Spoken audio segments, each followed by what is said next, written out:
لا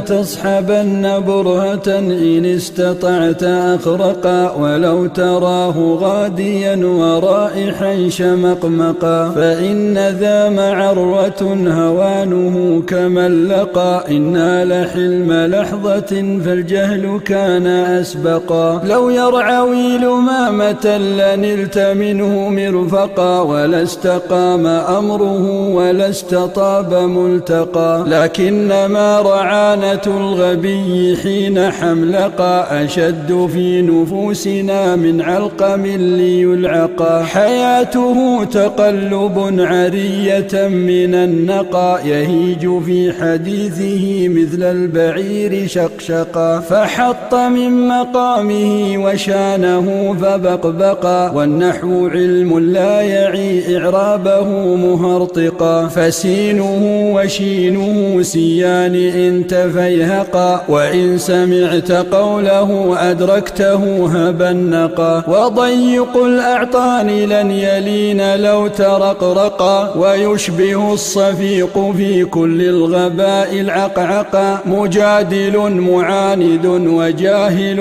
إن طقطقا، فلو ترون ومضة لقال غيم أبرقا، أو تسمعون تارة نباح كلب أطرقا، وقال في بلاهة أراه طيرا زقزقا، لن يستبين صورة حمامة ولقلقا، لو كان عندي أعبد لكان عبدا معتقا، لأنه مغفل وذاك صعب المرتقى، فالغر لا يطيقه أطبة أو مرقا. أظن قد عرفتم أني هجوت الأحمقا.